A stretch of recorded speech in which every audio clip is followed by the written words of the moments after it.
এখানে বিএনপির লোক আছে না নাই? আপনার কাছে জানতে চাই, আমার পিছেই কিন্তু আছে, আমি তো চিনি এলাকার সব মানুষ। আচ্ছা, জানতে চাই প্রেসিডেন্ট জিয়াউর রহমানকে যদি কেউ গালি দেয় তাইলে বিএনপি যারা করে তাদের কলিজায় আগুন লাগবে নাকি লাগবে না? ফাটায় বলে লাগবে, প্রতিবাদ করবে না? কথা জোরে বলবে, প্রতিবাদ করবে না? কেন করবে? কারণ তিনি জিয়াউর রহমানের আদর্শ লালন করেন। এই জন্য জিয়াউর রহমান সাহেবকে কেউ গালি দিলে যিনি বিএনপি করেন তার কলিজায় লাগবে, এটাই স্বাভাবিক। এখানে জামাতের লোক আছেন না নাই? ডাক্তার শফিক সাহেবকে গালি দিলে তার কলিজায় লাগবে নাকি লাগবে না? কেন লাগবে? কারণ তিনি জামাত করে, তার আমিরকে গালি দিছে, কষ্ট লাগবে, এটা স্বাভাবিক। এখন আপনাদের কাছে জানতে চাই, আমরা যারা মুসলমান মুহাম্মদ সাল্লাল্লাহু আলাইহি ওয়াসাল্লামকে নবী বলে মানি, আমার নবীর দাড়িকে গালি দিলে কষ্ট লাগবে নাকি লাগবে না? আমরা যারা আল্লাহকে মানি, আল্লাহর কোরআনকে গালি দিলে কষ্ট লাগবে নাকি লাগবে না? জিয়াউর রহমানকে গালি দিলে যার কলেজে আঘাত লাগবে না, বুঝতে হবে সে আসল বিএনপি করে না, স্বার্থের জন্য রাজনীতি করে। জামাতের আমিরকে গালি দিলে যার গায়ে লাগবে না, বুঝতে হবে সে সঠিক জামাত করে না, স্বার্থের জন্য করে। তেমনি ভাবে আল্লাহ আল্লাহ রাসূলকে গালি দিলে যারা প্রতিবাদ করে না, যাদের গায়ে আগুন লাগে না, তারা মুনাফিক, তারা মুসলমান মুমিন হতে পারে না।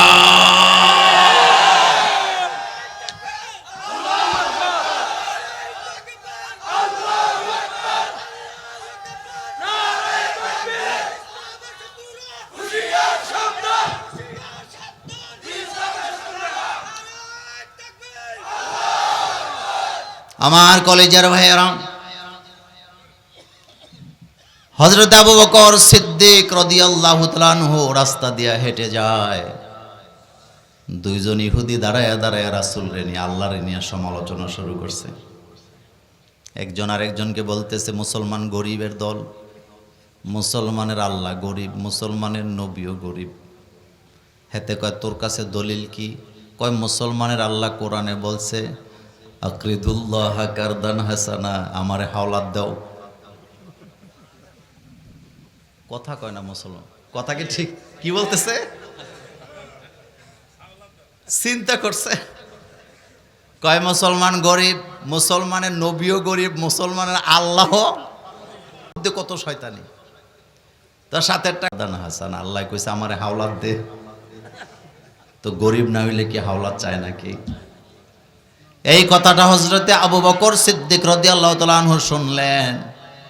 নরম মানুষ, বয়স্ক মানুষ, জ্ঞানী মানুষ, প্রজ্ঞাবান মানুষ, কিন্তু আল্লাহ আল্লাহ রাসূলের বিরুদ্ধে কথা বলা মোটেও বরদাস্ত করতে পারে না।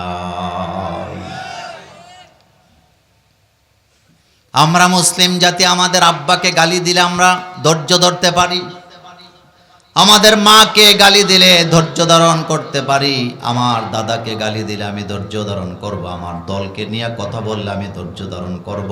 আল্লাহর জাতের কসম, আল্লাহ আল্লাহর রাসূলকে নিয়ে কথা বললে এক সেকেন্ডের ধৈর্য দেখাতে পারবো না।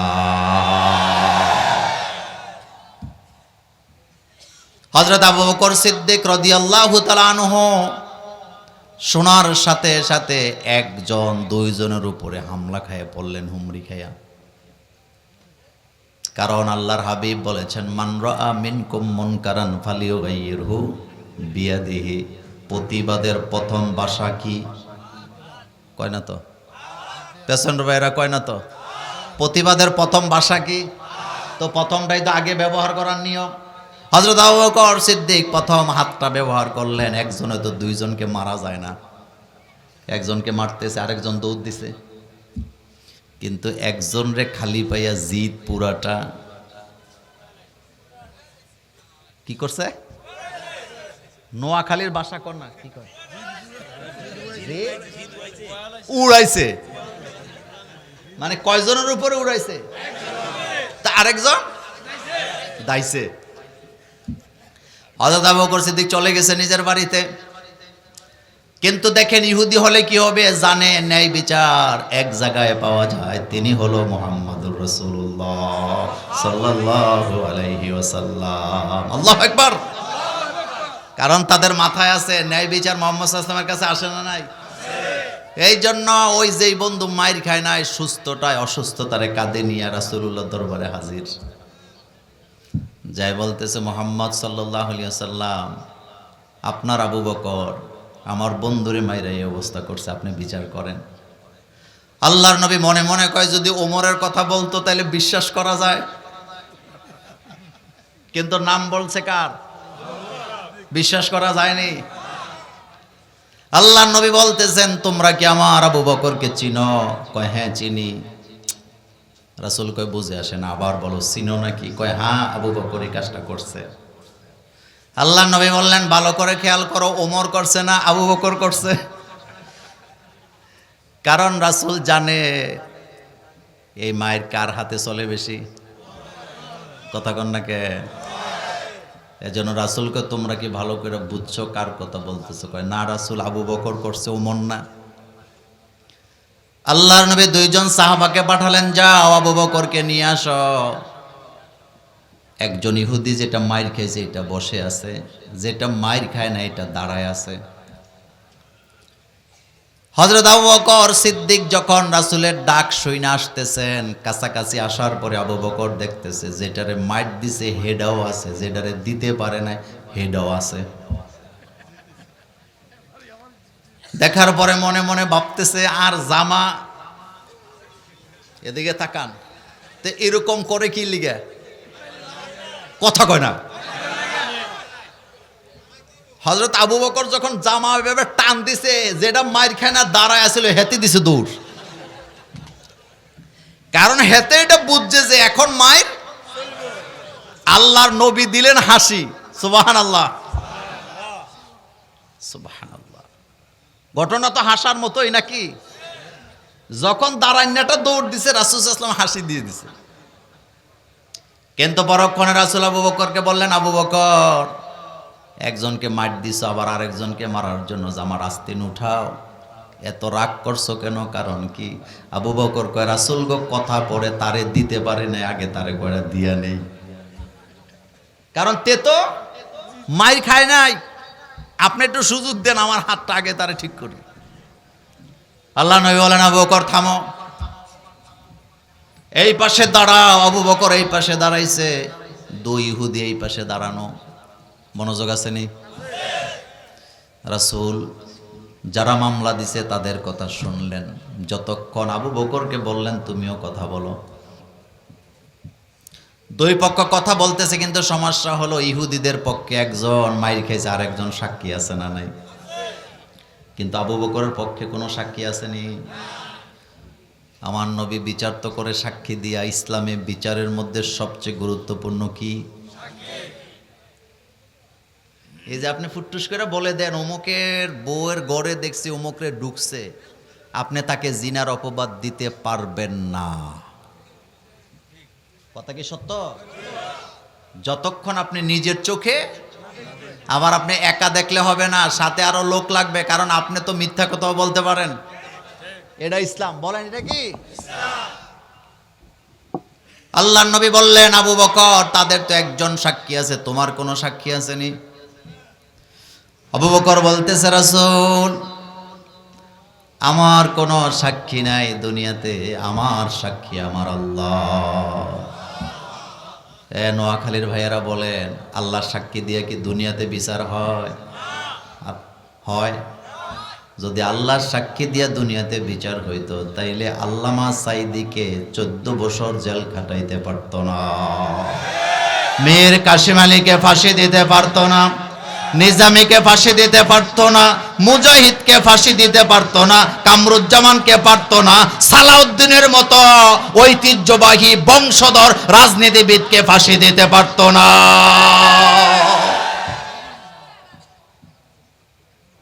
আল্লাহর নবী বললেন আবু বকর আল্লাহর সাক্ষী দিয়া তো দুনিয়াতে বিচার হয় না, এখানে বিচার হইতে হইলে মানুষের সাক্ষী লাগে।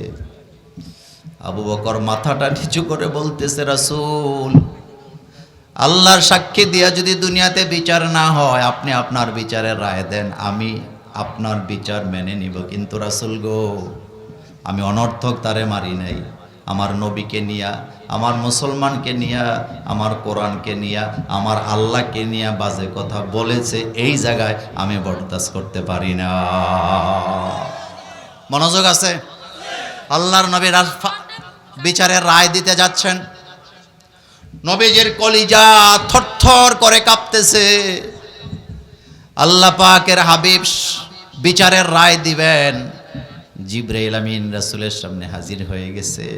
আল্লাহ বলছে, জিবরাইল তুমি যাও, আমার হাবিবকে জানায়া দাও, আমার আবু বকর আমাকে আজকে সাক্ষী মানছে। আমি আল্লাহ জানি দুনিয়াতে আমার সাক্ষী দিয়া বিচার হয় না, কিন্তু আজকের বিচারের সাক্ষী আমার আবু বকরের পক্ষে আমি আল্লাহ দাঁড়ায় গেলাম।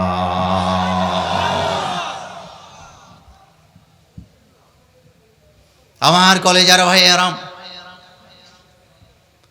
কোরআন আসছে মানুষকে ইনসাফ দেওয়ার জন্য, কোরআন আসছে মানুষের মধ্যে ভ্রাতৃত্ব তৈরি করার জন্য, সমাজে শান্তি তৈরি করার জন্য। নবীজিকে আল্লাহ পাক শোনাচ্ছেন, তহা মা আনজালনা আলাইকাল কোরআনা লিতাশকা। নবী, কিতাব কোরআন আমি পাঠাইছি আপনার কাছে, আপনি ক্লেশে পড়বেন, ক্ষতিগ্রস্ত হবেন, এজন্য তো কোরআন পাঠাই নাই। আমি কোরআন পাঠাইছি আপনার ভাগ্যের পরিবর্তন করার জন্য।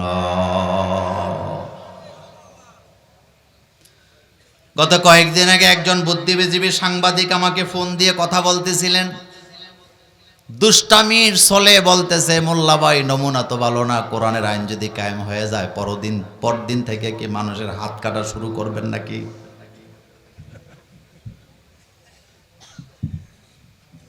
আমি হাসি দিয়া বললাম, ভাই আপনার কি মনে হয়? কয় বুঝি না তো নমুনা কি হবে। আচ্ছা, আপনারা যারা আমার সামনে বসে আছেন, আপনাদের কাছে জানতে চাই, কোরআন যদি ক্ষমতায় চলে আসে পরের দিন থেকে আমরা হাত কাটা শুরু করব? আজকের এই মাহফিল কবিরহাট, নোয়াখালী, বুয়ারহাটের জমিনে বলে দিয়ে যায়, কোরআন যদি জমিনে ক্ষমতায় আসে, এই বাংলাদেশে 18 কোটি মানুষের খাদ্যের নিরাপত্তা নিশ্চিত করা হবে না যতক্ষণ একটা চোরের হাতে হাত কাটা হবে না ততক্ষণ।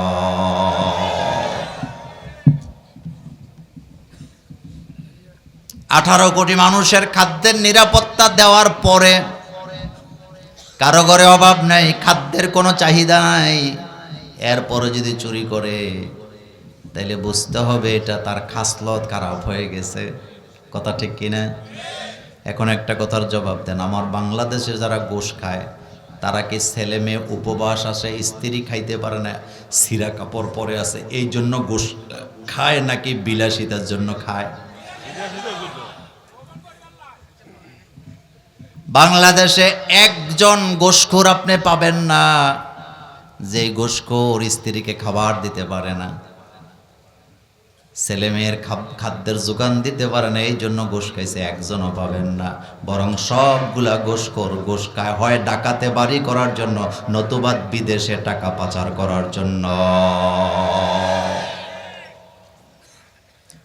যারা মানুষের টাকা লোট কইরা বাড়ি বানায়, 6 তলা 10 তলা, কানাডাতে বেগম পাড়াতে বাড়ি বানায়, বিদেশে চিকিৎসা নিতে চায়, তাদের হাত জাতির জন্য দরকার নাই, হাত দুইটা কেটে দেওয়ার দরকার আছে না?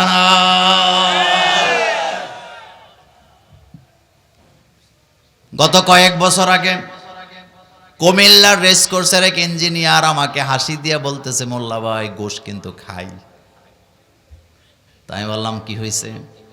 কয়, কিন্তু আপনারাই তো বলছেন গোশের টাকা হারাম টাকা, দান করা যায় না, কিন্তু আমি কিন্তু জান্নাতে বাড়ি বানায় লাইছি অলরেডি। আমি বললাম, কেমনে? কয়, আমি কিন্তু বেতনের টাকা দিয়ে মসজিদ বানাইছি। বেতন তো হালাল। আমি বললাম, হ্যাঁ অবশ্যই। কয়, এই জন্য বেতনের টাকা দান করি, কিন্তু গোশের টাকা দান করি না। আমি বললাম, তো গোশের টাকা কি করেন? কয়, মোল্লা ভাই এটা দিয়া রুই মাছ খায়, ইলিশ মাছ খায়, গরুর গোস্ত খায়, খাসি গোস্ত খায়, ছেলে মেয়েরে খাওয়ায়। আমি হাসি দিয়ে বললাম, ভাই যান অতি চালাকের জোরে কর না। আমি হাসি দিয়ে বললাম, অতি চালাকের গলায় ধরি। কয়, কেন? আমি কইলাম, আল্লাহ যেহেতু ওয়াদা করছে তোমরা যদি মসজিদ বানাও জান্নাতে ঘর বানামো, তো আপনি যেহেতু বেতনের টাকা দিয়ে জান্নাতে ঘর বানাইছেন, আল্লাহ তো বানাবে ঠিক, কিন্তু জান্নাতে তো যাইতে হবে, আর যাইতে হলে তো শারীরিক ফিটনেস লাগবে। কিসের ফিটনেস? আর্মিতে যাইতে ফিটনেস লাগেনি, পুলিশে যাইতে লাগেনি। আমি বললাম ভাইজান, আল্লাহর নবী বলেছেন লা ইয়াদখুলুল জান্নাতা জাসাদুন গুযিয়া বিল হারাম। যেই শরীরের রক্ত মাংস তৈরি হয়েছে হারাম খাদ্য দিয়া, এটা জান্নাতে যাওয়ার জন্য আনফিট। এই দেহ নিয়ে জান্নাতে যাওয়া যাবে না।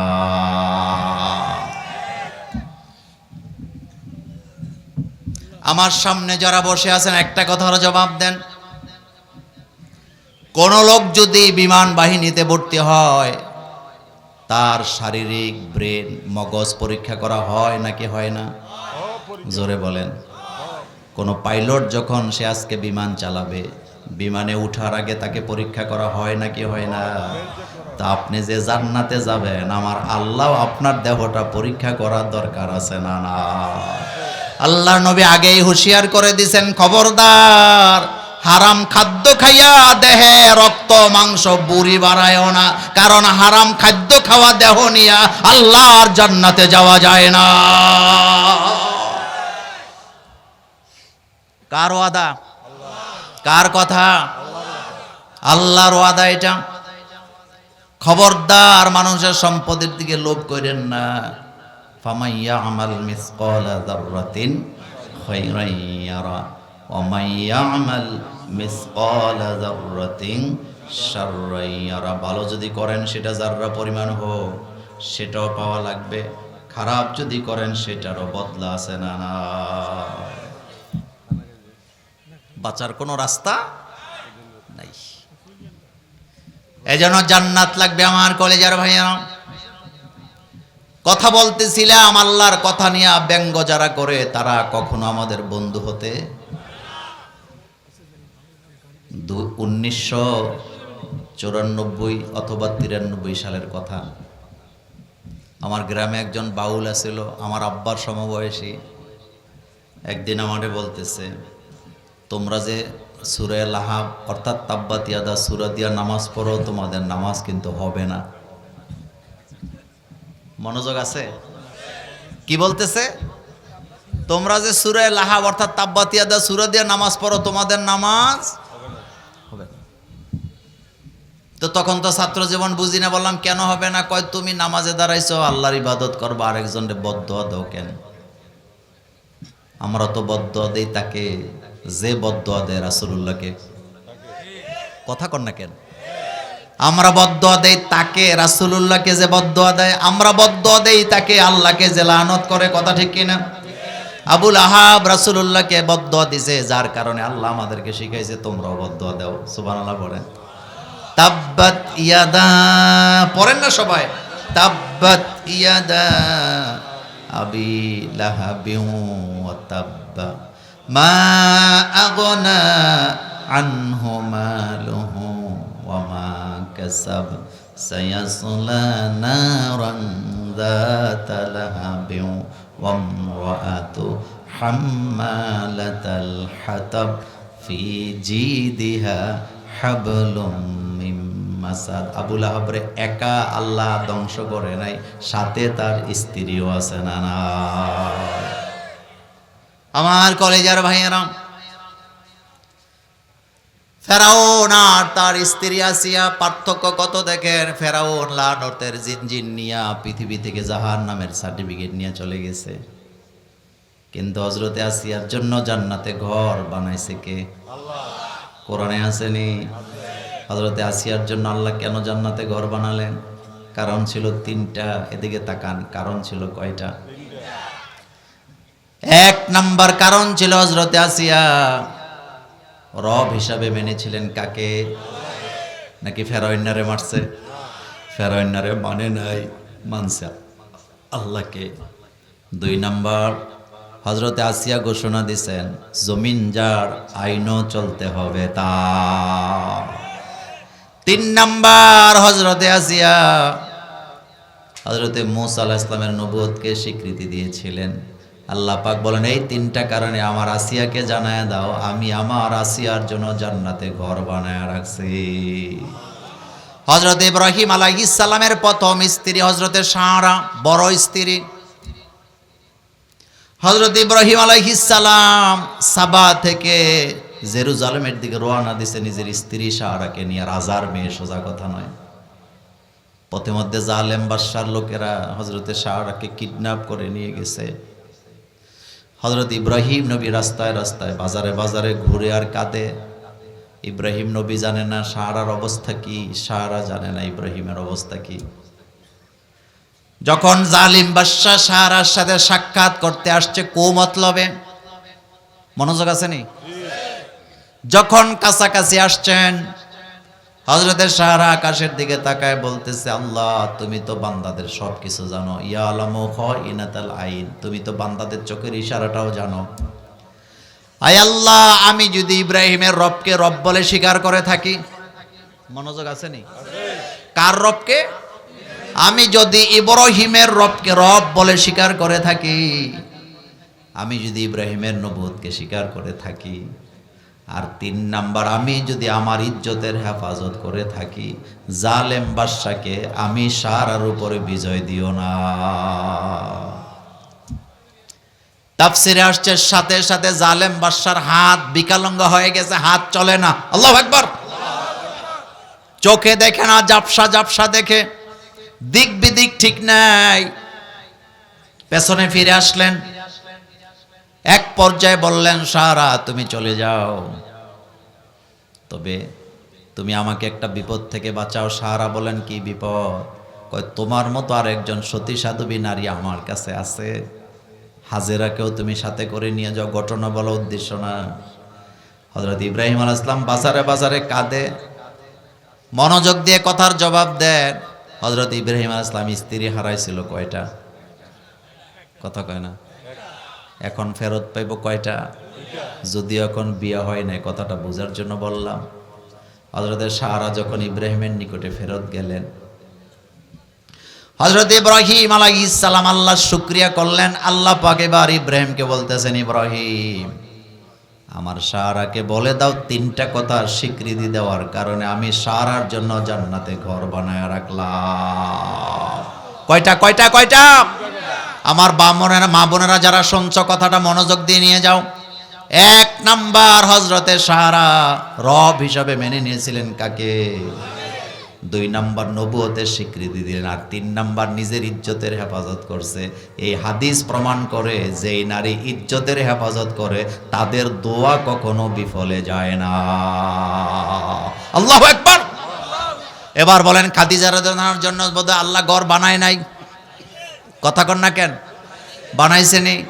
কেন বানালেন? হযরতে জিবরাইল আমিন রাসূলুল্লাহর সাথে হেরা গুহায় বসে বসে কথা বলতেছে। 50 বছরের ঊর্ধ্বে মহিলা মা খাদিজা টিফিন বাটি করে খাদ্যের বাটি দিয়া এই উঁচু পাহাড় বেয়ে বেয়ে রাসূলুল্লাহর জন্য খাবার নিয়ে আসতেছে। জিবরাইল আমিন বললেন, রাসূল আমি দেখতে পাচ্ছি খাদিজা আসতেছে আপনার জন্য খাবার নিয়ে, আমি চলে যাই, আপনি খাদিজারে সময় দেন। সুবহানাল্লাহ বলেন। আমি মাঝে মধ্যে বলি, আহারে জিবরাইল রাসূলরে কয় খাদিজারে সময় দেন, আর আমার দেশের অনেক শাশুড়ি আছে, ছেলে যদি বৌমারে সময় দেন ওনার কাছে ভাল লাগে না। কথা আসতে কয়। নতুন নতুন বিয়ে হইলে আমাদের বোনেরা যে কত বিপদে থাকে, হাসলেও দোষ, না হাসলেও দোষ, কথা বললেও দোষ, না বললেও দোষ, খাইলেও দোষ, না খাইলেও দোষ। কথা ঠিক কিনা? যদি কথা বেশি কয়, কয় বাচাল একটা দৈরা লই আইছে। কথা না কইলে কয় গোমরামুখী। বেশি হাসলে কয় বেয়াদব, খালি হাসে, না হাসলে কয় এটা কি দৈরা আনছে, কারোর সাথে কোনো মিশে না। না খাইলে কয় জমিদারের মায়ানি, খায় না। বেশি খাইলে কয় রাক্ষসিনী দৈরা লই আইছে। কথাগুলো সত্য নেই? আচ্ছা, ছেলেরে যে আপনি বিয়া করাইছেন, মা বাপের তো উচিত পুত্রবধূদের জন্য জায়গা করে দেওয়া, যে আমার ছেলেটা আমার পুত্রবধূকে সময় দিবে, এখান থেকে সে শান্তি নিবে। উল্টা কয় আমার পোলাটারে বিয়া করার পরে চেহারাই দেই না, খালি বউ বউ করে, এমন মহিলা আছে না? না ওই যে একটা কৌতুক আছে, 50 বছর পরে বান্ধবীর সাথে দেখা, ওই বান্ধবীরে জিজ্ঞেস করে তোর ছেলে মেয়ে কি? আমার এক ছেলে এক মেয়ে। আমারও তো এক ছেলে এক মেয়ে। তো কি অবস্থা, মেয়ে বিয়ে দিছ? কয় হ্যাঁ মেয়ে তো বিয়ে দিছি, মাশাআল্লাহ মেয়ের জামাই এত ভালো, আমার মেয়ে আর আমি যা কই জামাই তাই করে। তো ছেলে বিয়ে করাইছস? কয় হ্যাঁ। কেমন? কয় আর কইস না, ছেলে শুধু বউর কথা শুনে আর শাশুড়ির কথা শুনে। নিজের বেলা কয় না, কথা কয় না, নিজের বেলা কয় না, অন্যের বেলা আসেনি। বাংলাদেশে তালাক বাড়ছে না কমছে? খবরদার, তালাককে অপছন্দ করেন কে? বাংলাদেশে তালাকের পরে ম্যাক্সিমাম আবার ফেরত নিতে চায়। আমাদের বাংলাদেশের আবু তোহা আদনান তালাক দিছিল না, আজকে আবার বিয়ে করছে, ওই বউটারই করছে। আমার মেসেঞ্জারে হোয়াটসঅ্যাপে এ পর্যন্ত 10-12টা মানে মেসেজ আইছে, কয় হুজুর এই যে একবার তালাক দিল, খোলা তালাক, আবার যখন আদনান আর সাবিকুন নাহার বিয়ে করলো, এটা কি হালাল হয়েছে না হারাম হয়েছে? ফতুয়ার দিকে পড়ে, আগে কথা শুনেন। তালাক দেওয়ার আগে ছেলে মেয়ের কথা চিন্তা করার দরকার আছে নাকি নাই?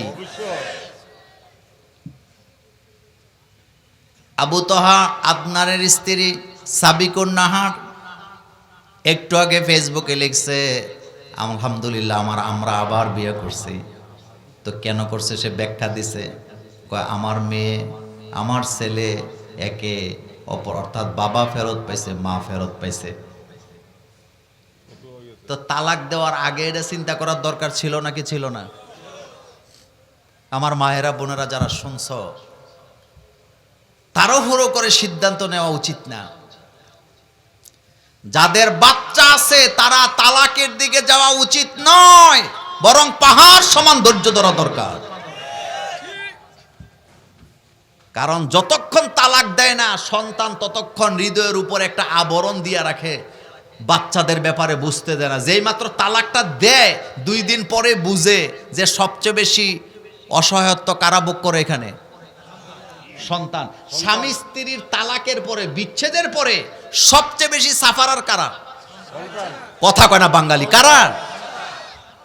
আপনি স্বামী, আপনি স্ত্রী পাবেন, বউ পাবেন, আপনার বউ আরেকটা স্বামী পাবে, কিন্তু আপনার বাচ্চাগুলো কোথায় যাবে? বাংলাদেশে একটা প্রবাদ বাক্য আছে, এক গাছের ছাল আরেক গাছে লাগে না। শুনেন, কথা তো রেকর্ড হয়, আবার ঘরে গেলেও তো ধরবে। মহিলারা একবারে ফেরেশতা হয় না, হিংসা ভিতরে আসেনি? এই যে আমি মোল্লা নাজিমের বউ ইসলামী আন্দোলনও করে, সবই ঠিক আছে, কিন্তু কালকা যদি বলি আরেকটা বিয়া করার দরকার, আর মাথা ঠিক থাকবো নি? এটা বুঝার জন্য কইলাম আর কি। খবরদার, কখনো তালাকের দিকে যাবেন না। আমি বাংলাদেশের একজন মুসলিম ম্যারেজ রেজিস্ট্রার, এটা আপনারা অনেকে জানেন। আমি কিন্তু কাজীও, আপনারা যেটা কাজী কর, মূলত আমরা হইলাম মুসলিম ম্যারেজ রেজিস্ট্রার। আমি আমার কাছে যদি কোনো তালাকের মামলা টামলা আসে, আমি এটা ফেরত দিই। আমি বলছি না, তালাক দেওয়া যাবে না, আর দিতে হইলে অন্যখানে চলে যান। কারণ তালাককে অপছন্দ করে কে? এই আদনান আর সাবিকুন নাহার যখন ঝগড়া লাগলেন, তালাক দিতে চাইলেন, আমি সর্বপ্রথম তাদেরকে নিষেধ করছি। আমার জুমার আলোচনা এখনো ইউটিউবে ঘুরে, আমি তাদেরকে অনুরোধ করছি, বুঝাইছি, এবং এই কথাও বলেছিলাম যে এই ছেলে আর মেয়ে, ওসমান আর আয়েশা, তোমাদের এই বাচ্চাগুলা এতিমের মতো ঘুরবে, কেউ একটা চিপসের প্যাকেট কিনে দিবে না। দেখেন, এখন কিন্তু স্বামী স্ত্রী ভুল বুঝছে। দুইটারই বয়স কিন্তু কম, বয়স খুব বেশি না। আদনান আর সাবিকুন নাহারের বয়স আমাদের তুলনায় কম না বেশি? আমার বয়স চলে 46, পার 47, ওদের বয়স তো 30ও বোধহয় হয় নাই। কিন্তু কথাটা এই জন্য বললাম, তালাক দেওয়াটা উচিত হয় না। আর আদনান আর সাবিকুন নাহারের তালাক নিয়া, মিল্লা নিয়া বাংলাদেশের মিডিয়ার মধ্যে একটা তোলপাড় আছে নাকি নাই? থাকার যুক্তিকতাও আছে, যেহেতু তারা দুইজনই কি ভাইরাল, ওস্তাদ, দুইটাই কিন্তু আলেম। তাদের বিয়ে শুদ্ধ হয়েছে না অশুদ্ধ হয়েছে সেই ব্যাপারে আপনি ফতুয়া দিতে যাইেন না। কারণ আদনানও আলেম, সাবিকুন নাহারও কি আলেম, এবং সাবিকুন নাহারের বাবা এদেশে শুধু সাধারণ আলেম নয়, 36টা মাদ্রাসার প্রতিষ্ঠাতা তিনি। কয়টা? এই জন্য তারা খোলা তালাক দিছে। মাসালাটা শোনেন, খোলা তালাক যারা দেয় সেটা যদি প্রথমবার হয়, এক তালাক হয়, তাইলে পরবর্তীতে তাদের দুইজনে বিয়ে করার মধ্যে দোষের কিছু নাই, তবে মোহরানা সহ সাক্ষী সহ সব কিছু আবার নতুন করে করতে হবে, এটা নতুন বিয়ে বলে গণ্য হবে। কিন্তু খোলা তালাকের মধ্যে যদি রেজিস্ট্রি করা থাকে যে 1 তালাক 2 তালাক 3 তালাক, আর কোনো রাস্তা কি রাখা হয় নাই, তাইলে ফেরত নেওয়ার কোনো সুযোগ নাই। তারা যেহেতু আলেম আলেমা, তারা দুইটাই আলেম, মেয়ের ফ্যামিলিও আলেম, আমরা ফেসবুকে তাদের নিয়ে ফতুয়া দেওয়ার দরকার আছে নি? বরং আমরা জাতি হিসাবে খুশি, তারা যদি মাসালা অনুযায়ী মিলে থাকে আলহামদুলিল্লাহ। কারণ তাদের বাচ্চাগুলো এখন কি পাবে? একটা আশ্রয়, শেডু পাবে, শেল্টার পাবে। বিশ্বাস করেন, একজনের বাচ্চা আরেকজনে কখনো লালন পালন করে না, করলেও 1 দিন 2 দিন করে। কথা কি ঠিক? তা আমি শুধু আদনান আর সাবিকুন নাহারের জন্য কথাটা বলি নাই, আমি সমস্ত জাতির জন্য কথাটা বলি। খবরদার, স্বামী স্ত্রীর মধ্যে ঝগড়া হবেই, তবে খবরদার তালাক পর্যন্ত যাওয়া যাবে না। ঝগড়া হবে, মিলবেন। ঝগড়া নাই কোন ফ্যামিলিতে? আসেনি? ঝগড়া সব ফ্যামিলিতে আসেনি? ঝগড়া তো হবে, স্বামী স্ত্রীর মধ্যে ঝগড়া হবে না তো কার সাথে হবে? মাঝে মধ্যে মনোমালিন্য হবে, আর মনোমালিন্য হইলে ভালোবাসা আরো বাড়ে না কমে। স্ত্রীদেরকে শাসন করার পদ্ধতি দিছে আল্লাহ কয়টা? কথা কয় না, কয়টা? আল্লাহ বলছে 1 নাম্বার ওয়াইজুহুন্না ওয়াহজুরহুন্না ওয়াদরিবহুন্না। যদি দিনের পথে না থাকে, খারাপ দিকে চলে, তোমার দায়িত্ব হলো খালি ওয়াজ করতে থাকো, ওয়াজ করতে থাকো, ওয়াজ করতে থাকো। বুঝাইতে বুঝাইতে যদি তুমি মানাতে না পারো, 2 নাম্বারে যায় তুমি তার বিছানাটা আলাদা করে দাও। বিছানা আলাদা মানে হলো মাঝখানে একটা বালিশ দিয়ে দাও। কি দাও? বালিশ। যারা মুরব্বী আছেন, বউ আছে, আজকে বাড়িতে যে মাঝখানে একটা বালিশ দিবেন, দেখবেন রাইতের 12টার পরে গুতাই বার করবো, করলামটা কি আই কিচ্ছি বলবো নি। হ্যাঁ, এরপরে আল্লাহ পাক বলছেন ওয়াজেও কাজ হয় নাই, আলাদা করায়ও কাজ। তাহলে এখন বলছে কি করো? হালকা। জরাবা ইয়াজরিবু জরবান ফাহুয়া, হালকা কি দাও? জরাবা ইয়াজরিবু দাও। তা হালকাটা কি? রাসূল ব্যাখ্যা দিছেন। আল্লাহ নবী বলেছেন চেহারায় মারা যাবে না। আর বাঙালি পোলাপান শুরু করে কি দিয়া? নাকশি দিয়া। নাকশি কোন? নাকশি ফাড়া এলাম না, চেহারায় মারা যাবে না। রাসূল বলেছেন অঙ্গহানি করা যাবে না। রাসূল বলেছেন স্ত্রীর গায়ে দাগ লাগানো যাবে না। লম্বা বেত দিয়া মারা যাবে না, মেসক দিয়ে মারলা। সুবহানাল্লাহ। বাইজে মা আয়েশা বলেন বিশ্বনবী মাঝে মধ্যে জিহাদের ময়দান থেকে আসার পরে আমার সাথে যদি কোনো ব্যাপারে খানিকটা রাগ করতেন, আল্লাহর নবী তরবারির উল্টা পিঠ দিয়া আমাকে এমনভাবে আঘাত করতেন, আমার কান্নার বদলা হাসি চলে আসতো। তো রাসূলকে মারতেন? এটা কি মারার জন্য দিত নাকি? না। সুবহানাল্লাহ। দেখেন একটা কথা বলি, স্বামী স্ত্রীর সম্পর্কটা কিন্তু জান্নাত থেকে আসছে, ঠিক নেই? কোত্থেকে আসছে? কোত্থেকে আসছে? আদম হাওয়ার সম্পর্ক শুরু হয়েছে কোত্থেকে? ইয়া আদম মুসকুন আনতা ওয়া যাওজুকাল জান্নাতা, ও আদম তুমি তোমার স্ত্রীকে নিয়ে জান্নাতে থাকো। ফাকুলা মিনহা, যা ইচ্ছা তা খাও, হাইসু শি'তুমা, যেটা ইচ্ছা সেটাই যা ইচ্ছা তা করো, কিন্তু ওই গাছের নিকটে যায়ও না। আমার কলিজার বাইরা, এই সম্পর্ক দুনিয়াতে আসার পরে হয় নাই। স্বামী স্ত্রীর সম্পর্ক জান্নাত থেকে তৈরি করেছেন কে? এটার মধ্যে মজা থাকবে, হাসি থাকবে, কান্না থাকবে, রাগ থাকবে, অভিমান থাকবে, কিন্তু বিচ্ছিন্নতা থাকবে না। কথা বুঝাইতে পারি নাই? স্বামী স্ত্রীর সম্পর্কের মধ্যে হাসি থাকবে, কান্না থাকবে, মান থাকবে, অভিমান থাকবে, চাহিদা থাকবে, কথা থাকবে, অভিযোগ থাকবে, কিন্তু কি থাকবে না? বিচ্ছিন্নতা। বলেন কি থাকবে না? আর এটা অপছন্দ করেন কে? সাবধান, সাবধান, এই কাজের দিকে যাবেন না, এটা বড় খারাপ কাজ। আর এটার দিকে যায় ঠিকই, যাওয়ার পরে আবার মিলেও যায়, এরকম আসেনি? আর আমাদের দেশ তো ফতুয়া দেয়, কয় রাগের মাথায় নাকি তালাক দিলে তালাক হয় না। তো তালাক তো রাগের জিনিস, রাগের মাথায় তো তালাক দেয়। আদর করতে করতে কেউ তালাক দেয় নাকি বলেন? বাংলাদেশের ইতিহাসে একজনে আদর কইরা তালাক দিছে, কে দেখি আপনাদের বাংলাদেশের ইতিহাসে একজন না মাইরা আদর কইরা নিজের হাতে জুস খাওয়াইয়া তালাক দিছে, কে? এরশাদ কাকু। কে? এখনো কয় না কে? বিদেশিরা যখন যায় জানাইছে যে তোমার তো তালাক দিছে, কয় বিশ্বাস করি না। কয় কেন? কয় সকালে নিজের হাতে আমার আমের জুস বানায় খাওয়াইছে। তালাক অপছন্দ করেন কে? কথা লম্বা করতে চেন আমার কলিজার ভাইরা, শেষ কথা বলে দিয়ে যাই। ইসলামের বিজয়ের ব্যাপারে কথা বলছিলাম। মা খাদিজা রাসূলুল্লাহকে কতটা সাপোর্ট দিলেন। জিবরাইল আমিন বললেন, রাসূল খাদিজা আসতেছে, আমি চলে যাব, আপনি খাদিজাকে সময় দেন। তবে আজকে খাদিজাকে আপনি সুসংবাদ দিবেন তিনটা। জোরে বলতে হবে কয়টা? এক নম্বরে, খাদিজা যে পরিশ্রম ইসলামের জন্য করে, আপনার জন্য করে, খাদিজারে বলবেন আল্লাহ নিজে খাদিজারে সালাম দিছে।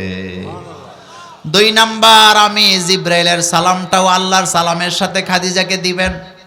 তিন নাম্বার, খাদিজা নিজের সম্পদ যেভাবে ইসলামের জন্য বিলিয়ে দিয়েছে, খাদিজাকে জানায় দিবেন আল্লাহ খাদিজার জন্য জান্নাতে ঘর বানায় রাখছে। আল্লাহু আকবার। ইসলাম আছে যেখানে আমরা আছি, কোরআন আছে যেখানে আমরা আছি। ইসলাম আর কোরআনের জন্য আমরা কয় দল? কোরআনের বিরুদ্ধে, নবীর বিরুদ্ধে, ইসলামের বিরুদ্ধে যারা কথা বলবে তাদের সাথে আমাদের কোনো সম্পর্ক নেই। রাজি আছেন মুসলমান? দুই হাত উঁচু করে আমার আল্লাহকে দেখায় দেন।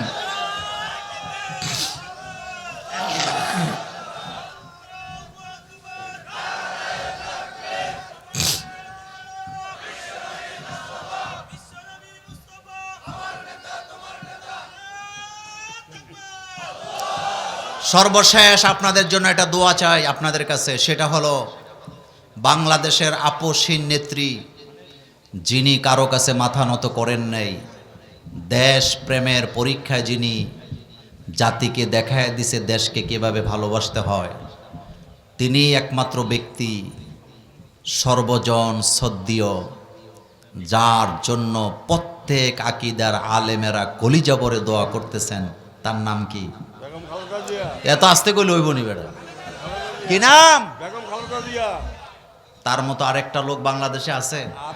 থাকলে আপনি নাম কর না দেখি। তিনি এখন মুমূর্ষু অবস্থায় আছেন। আমাদের তার জন্য দুইটা দোয়া। বলেন কয়টা? এক নাম্বার দোয়া, আল্লাহ তুমি তাকে সুস্থতা দান করো। আর দুই নাম্বার দোয়া, আল্লাহ তুমি যদি নিয়েই যাও তাহলে তুমি তাকে ঈমানের সাথে নিও। শোনেন, এই নারীকে যতক্ষণ না হারাইবেন বুঝবেন না দাম কত। জীবনে আউল ফাউল কথা বলে না, আলেমদেরকে কলিজা দিয়ে ভালোবাসতেন। তিনি নিজে সেভাবে ইসলামকে প্র্যাকটিস করতে পারেন নাই, কিন্তু আলেমদের ব্যাপারে, ইসলামের ব্যাপারে তার মনটা ছিল উদার। কথা কি সত্য না মিথ্যা? কত পার্সেন্ট সত্য? 100%। আলেমদেরকে জেল দেওয়া, ফাঁসি দেওয়ার ব্যাপারে তার কণ্ঠ ছিল বলিষ্ঠ, মুক্তির ব্যাপারে প্রতিবাদী কণ্ঠ ছিল তার। তিনি একজন নির্যাতিত মাজলুম, যাকে তার বাড়ি থেকে বের করে দেওয়া হয়েছে। আমি আমার আম্মাকে দেখেছি, আমার আম্মা নিজের হাতে যে ঘর সাজাইছে, এই জিনিসগুলারে নাড়াচাড়া করতে দিত না। মনোযোগ আছে আপনাদের? মা বলতেন আমি যেটা যেভাবে সাজাইছি এটা ভেবে থাকবে, কারণ এটা আমার সংসার, আমি এখানে এসে স্বামীর ঘরে এসে এটা সাজাইছি। আজকে আপনাদেরকে বলি, এটিএন বাংলার পর্দায় যেদিন খালেদা জিয়াকে ঘর থেকে বের করে দেওয়া হয়েছিল, আমাদের কলেজে আগুন লেগেছিল। কারণ তার 40 বছরের সাজানো সংসার থেকে যারা বের করে দিয়েছে, আল্লাহ তাদেরকে ভিক্ষুক বানায় দেশ থেকে বের করে দিয়েছে। মা আয়েশা রাদিয়াল্লাহু তাআলা আনহা বলেন, কাবাঘর যারা ভাঙতে আসছিল তাদের শেষ পরিণতি ছিল 3টা। মনোযোগ আছে আপনাদের? কয়টা? বাইহাকির বর্ণনা, মা আয়েশা বলেন, 1 নম্বরে আল্লাহ তাদেরকে অন্ধ বানায় দিছিল, 2 নম্বরে আল্লাহ তাদেরকে বিকলাঙ্গ বানায়ছিলেন, 3 নম্বরে আল্লাহ তাদেরকে জমিহারা করাইছিলেন, পৃথিবীতে তাদের কোনো স্থায়ী ঠিকানা ছিল না। বেগম জিয়াকে যারা ঘর থেকে বের করেছিল হিংসার কারণে, হিংসার কারণে, তার স্বামীর সাজানো সংসার থেকে যারা বের করে দিয়েছিল, আল্লাহ তাদেরকে ভূমিহীন করে ছেড়ে দিয়েছে।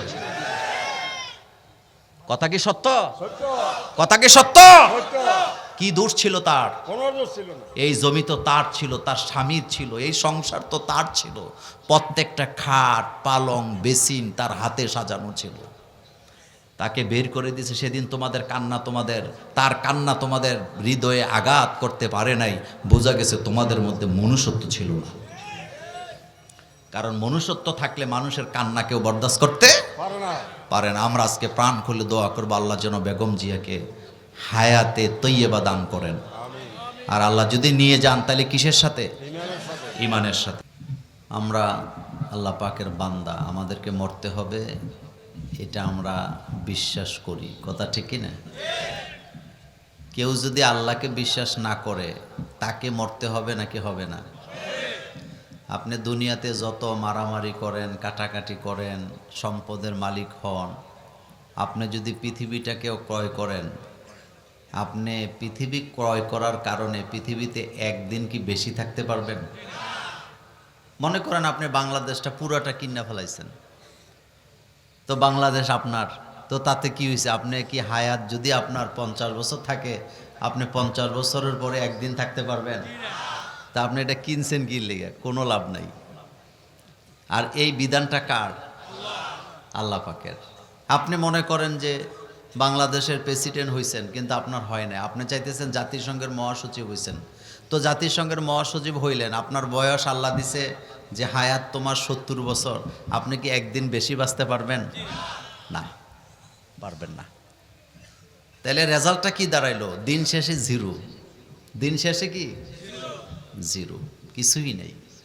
এটা বুঝেও আমরা বুঝি না। মারামারি, কাটাকাটি, দলাদলি আসেনি? তবে আপনাদের নোয়াখালীতে নাই। কেন করেন এগুলা? লাভটা কি?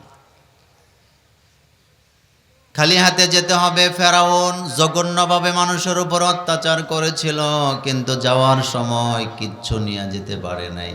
পানিতে চুবায় চুবায় আল্লাহ মারছে, ধরার মতো একটা লোক খুঁজে পাওয়া যায় না।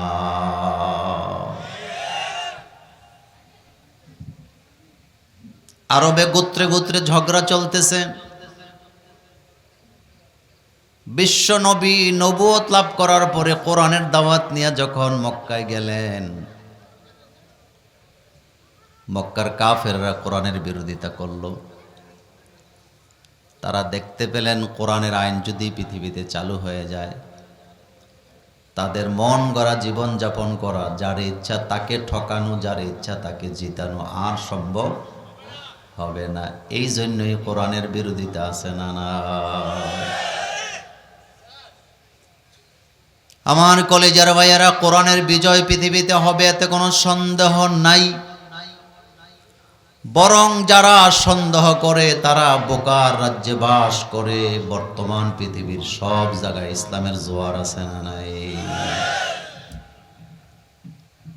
ইসলামের বিজয় হবেই, হয় আমাকে নিয়া, না হয় আমাকে ছাড়া। এখন আপনাদের কাছে জানতে চাই, ইসলামের বিজয়টা আমাকে নিয়ে হওয়া আমার জন্য কল্যাণ, নাকি আমাকে বাদ দিয়া হওয়া কল্যাণ? সাহাবাই কেরাম পাগল হয়ে গেছে, বিজয় কখন আসবে, বিজয় কখন আসবে, বিজয় কখন আসবে।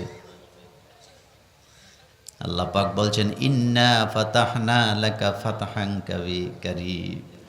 নবী গো, বিজয় একেবারে নিকটবর্তী। মানুষ জানতে চায় কত নিকটবর্তী। আল্লাহ বলেন, আমি যেই জাতিকে বিজয় দিব 1 সেকেন্ড আগেও তারা জানে না যে 1 সেকেন্ড পরে বিজয় হবে। আবার যেই জাতিকে ধ্বংস করি 1 সেকেন্ড পরেও জানে না তারা ধ্বংস হয়ে যাবে। কথা সত্য না মিথ্যা? আব্রাহা হস্তি বাহিনী নিয়ে কাবাঘর ভাঙতে আসছে।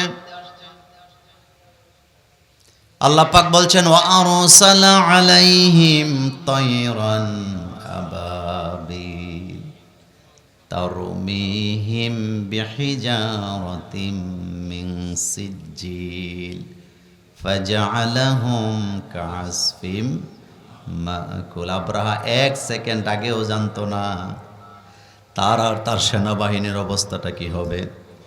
আল্লাহ বলেন এক সেকেন্ড আগে যারা ছিল পৃথিবীর সবচেয়ে পাওয়ারফুল সেনাবাহিনী, এক সেকেন্ড পরে আমি আল্লাহ তাদেরকে বুশি বানায়া দিছি। সুবহানাল্লাহ, আসে না মুখ দিয়ে? এ কথা কোরআনে আসেনি? এক সেকেন্ড আগে তারা পৃথিবীর সবচেয়ে প্রভাবশালী সেনাবাহিনী, হস্তি বাহিনী তাদের হাতে। এক সেকেন্ড পরে আল্লাহ পাক বলছেন আমি তাদেরকে বুশি বানায়া দিছি। সকাল 10টা বাজেও তারা জানতো না তারা বাংলাদেশের সবচেয়ে নিচে চলে গেছে, কিন্তু 2টার পরে তাদের একজনকেও খুঁজে পাওয়া যায় না।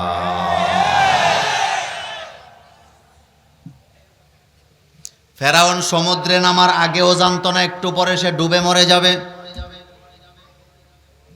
তাফসিরে আসছে মূসা আলাইহিস সালামের উম্মতেরাও জানতো না এক সেকেন্ড পরে তাদেরকে আল্লাহ বিজয় দিয়ে দিবে। এক সেকেন্ড আগে তাদের অবস্থাটা ছিল তারা আকাশের দিকে তাকায় মূসারে নির্দিষ্ট করে বলতেছে মূসা লা মুদ্রিকুন, আমরা তো ধরা পড়ে গেলাম। এটা লামে তাকিদ। ও মূসা ধরা পড়ে গেলাম, কারণ 3 দিকে ফেরাউনের বাহিনী, সামনের সমুদ্র, আমাদের তো আর যাওয়ার কোনো জায়গা নাই। হযরতে মূসা আলাইহিস সালাম সান্ত্বনা দেয় লা তাখাফ ইন্নাল্লাহা মা'ানা, ও বন্ধুরা ভয় পাইও না, আল্লাহ তো আমাদের সাথে আছে। আল্লাহ পাক বললেন মূসা তোমার হাতের লাঠি দিয়ে আঘাত করো। হযরতে মূসা আলাইহিস সালাম যখন হাতের লাঠি দিয়া সমুদ্রে আঘাত করলো, একটা দুইটা নয় 12টা রাস্তা হয়ে গেছে। মূসা আলাইহিস সালামের উম্মতেরা জানে না বিজয় অপেক্ষা করছে, ফেরাউনের বাহিনী জানে না তাদের ধ্বংস এসে গেছে। কথা সত্য না মিথ্যা? মূসা আলাইহিস সালাম উম্মত নিয়ে নদীর ওই পারে চলে গেছে, ফেরাউনের বাহিনী আসছে। আল্লাহ পাক বলছেন ওয়াজাওয়াজনা বিবানি ইসরাঈল আল বাহার, তারা যখন সমুদ্রের মাঝামাঝি গেল, প্রথম ঢেউয়ে ফেরাউনের বাহিনী শেষ, 2 নাম্বার ঢেউয়ে তার বড় বড় শক্তিশালী যত সেনাবাহিনীর অফিসার ছিল তারাও শেষ। এখন ফেরাউন কয়জন? একবার ডুবে একবার বাসে। ফেরাউন মনে করছে আমার বোধহয় ধ্বংস চলে আসছে, যদি আমি এবার ঈমান আনি আমার বোধহয় বাঁচা আছে, কিন্তু ঈমানটা অন্তর থেকে আনে নাই, ঈমানটা জবান থেকে এনেছে। মুসলমান দাবি করার পরে যারা আল্লাহর কোরআনের আইনের বিরোধিতা করে তাদের জবানে শুধু ঈমান, তাদের অন্তরে ঈমান খুঁজে পাওয়া যাবে না। আমি মোল্লা নাজিমকে যদি আল্লাহ এমন একটা আল্ট্রাসনোগ্রামের মেশিন দিত যেটা দিয়ে মানুষের অন্তরের ঈমান পরীক্ষা করা যায়, বের করতে পারতাম কার ঈমান কোন জায়গায় আছে। কিন্তু এই মিটার আল্লাহ রাসূলুল্লাহরও দেয় নাই, যার কারণে রাসূলুল্লাহ তার পেছনের কাতারে যে মুনাফিক দাঁড়ায় থাকে এটা রাসূল খুঁজে পায় না ততক্ষণ, আল্লাহ তারে জানায় দেয় না যতক্ষণ। রাসূলুল্লাহর পেছনে দাঁড়ায় নামাজ আদায় করে, চান্দা চাইলে আগে আগে টাকা দিয়ে দেয় রাসূলের হাতে, রাসূলের সামনে গেলে প্রকাশ্যে রাসূলের প্রশংসা করে। কিন্তু মুসলমানদের বিজয়টা তার কাছে ভালো লাগে না। কিন্তু চালাক মানুষ মারা যাওয়ার আগে ছেলেকে বলে গেছে মুহাম্মদ সাল্লাল্লাহু আলাইহি ওয়াসাল্লামের জামা দিয়া আমারে মাটি দিবা, দাফন কাফন করাবা, আর খবরদার আবু বকরকে দিয়ে, ওমরকে দিয়ে, আলীকে দিয়ে, ওসমানকে দিয়ে আমার জানাজার ইমামতি করাবা না, আমার ইমামতি করাবা বিশ্ব নবীকে দিয়া। গল্প না হাদিস? এটা গল্প না হাদিস? কোরআনে আসেনি? কোন সূরা? সূরা তাওবা। মারা গেলেন, ছেলে আব্দুল্লাহরে পাঠাইছে, আব্দুল্লাহ যা। আব্দুল্লাহ গিয়া রাসূলুল্লাহর আব্বা তো মরে গেছে, তো আব্বা বলছে আপনার জামা দিয়ে আব্বারে কাফন পরাইতে। রাসূলের মন ছোট না বড়? রাসূল নিজের জামা দিয়ে দিছে, যাও তোমার বাপের কাফন পরাও। রাসূল জানাজায় রওনা দিলেন। হযরতে ওমর নেতৃত্বের ব্যাপারে কত অভিজ্ঞ ছিলেন। হযরত ওমর বললেন, রাসূল আপনি তার জানাজায় যায়েন না, কারণ সে মুনাফিক, সারাটা জীবন ইসলামের বিজয়ে তার অন্তর জ্বলছে। আল্লাহর নবী বললেন, ওমর আল্লাহ তো আমার এখনো নিষেধ করে না। রহমাতুল লিল আলামিন, যিনি হ্যাঁ বললে হালাল হয়, না বললে হারাম হয়। আল্লাহর নবী আব্দুল্লাহ ইবনে উবাইদ ইবনে সুরুলের জানাজায় দাঁড়াইছে। রাসূল নিজের মুখে লালা নিয়া লাশের মুখের মধ্যে লাগাই দিছে। রাসূল চায় সে মুক্তি পেয়ে যাক।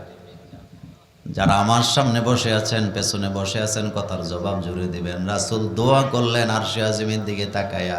দোয়া কি আরশে আজিমে গেল না আল্লাহ ফেরত দিল? বিশ্ব নবীর দোয়া আল্লাহ ফেরত পাঠায় দিলেন। আল্লাহ জানায় দিলেন, ইস্তাগফির লাহুম আও লা তাস্তাগফির লাহুম। নবী গো, আপনি তার জন্য তাওবা করেন না করেন দুইটাই সমান। আপনি যদি এই মুনাফিকের জন্য 70 বারও জানাজা পড়েন, তাওবা করেন, এই মুনাফিককে ক্ষমা করা হবে না, কারণ মুনাফিককে ক্ষমা করবেন না এই ওয়াদা কার? কপালে চুমো দিয়ে বলে যাই, আমার কর্মকাণ্ডে যেন মুনাফিকি প্রকাশ না পায়।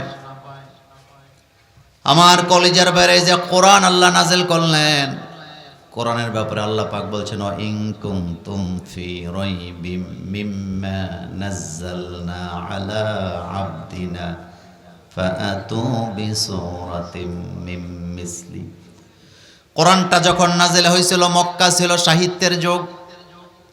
মক্কায় সাহিত্যের চর্চা হতো, সাহিত্য নিয়ে তারা প্রতিযোগিতায় লাগতেন, কে কত বেশি সাহিত্য লিখতে পারে, কত সুন্দর ভাষায় কবিতা রচনা করতে পারে। সেই যুগে আল্লাহ কোরআন নাজিল করলেন। আল্লাহ পাক চ্যালেঞ্জ ছুড়ে দিলেন, ইন কুনতুম ফি রাইবিম মিম্মা নাযালনা আলা আবদিনা।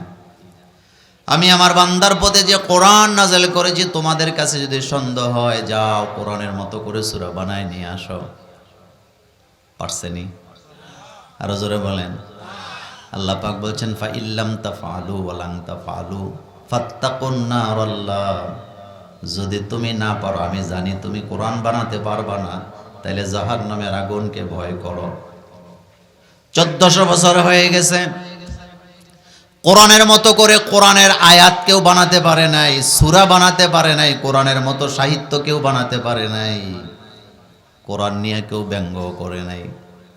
কিন্তু আফসোস লাগে 90% মুসলমানের দেশে এখন কোরআন নিয়ে ব্যঙ্গ করে এমন বাউল নামের আউলও বাংলাদেশে আছে না?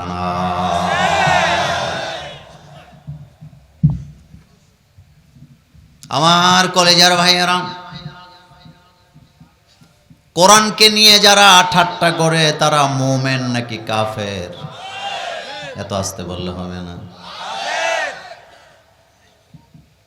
গাজা যে কয় মন খাইছে আল্লাহ জানে, কথার নমুনা কি? কয় কোরআনে এত নাচকে। মমতাজের খালতো ভাই, বাড়িও কিন্তু আবার এক এলাকায়। বলেন বলছে, বলেন বলছে, কথাটা কি বললো? কোরআনে তো নাচকে। তো কোথায় নাচ? কুল আউযু বিরাব্বিন নাসে, মালিকিন নাসে, ইলাহিন নাসে বলছে নি? এখানে শেষ হয় নাই, কথা আরো আছে। ব্যঙ্গ করে বলতেছে এক একটা দাড়ির মধ্যে নাকি 70 জন ফেরেশতা থাকে। তো হেতে নিজে আমি দাড়ি কামাই আর ফেরেশতাদেরকে কি মারে? এটা বলা যাবে না, এটা বলার দরকারও নাই, কিন্তু বুঝছেন তো আপনারা? ঈমান আছে না গেছে? তার পক্ষ যারা নেয় তাদের ঈমান বোধহয় আছে।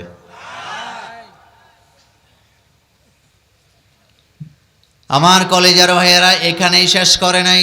দাড়িকে নিয়া, টুপিকে নিয়া, কোরআনকে নিয়া ব্যঙ্গর পর ব্যঙ্গ করে যাচ্ছে, আল্লাহর কথা নিয়ে ব্যঙ্গ করতেছে। আর মুসলমানের সন্তান হইয়া রাজনীতির খাতিরে কয়েকটা ভোটের জন্য তাদের পক্ষ নিয়ে দাঁড়ায়, এমন মুনাফিকও বাংলাদেশে আছে না? না,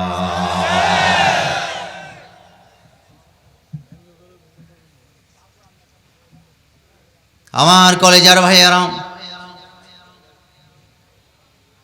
কোরআন নিয়ে যারা ব্যঙ্গ করে কথা বলে তারা কাফের, কোনো সন্দেহ আছে? কিন্তু বাংলাদেশে সুন্নি গ্রুপ নামে একটা গ্রুপ আছে না নাই? তারা আমাদেরকে ওহাবি কয়ে গালি দেয়, তারা আমাদেরকে জামাতি কয়ে গালি দেয়, খারিজি কয়ে গালি দেয়।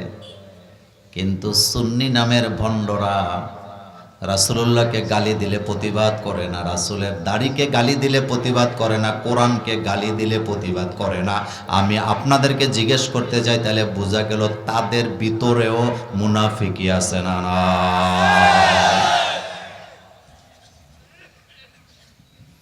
আলাউদ্দিন জাহাদি নামে একজন বক্তা, জীবনে তার নাম আর কোনোদিন উচ্চারণ করি নাই, আজকেই প্রথম। সে তো সরাসরি বাউলদের পক্ষ নিছেনি। এনায়েতুল্লাহ আব্বাসী আবার তাদেরও দিছে ঠেলা, কয় তুই সুন্নি হইলি কেমনি, তুই জিলেবি খাওয়াই না।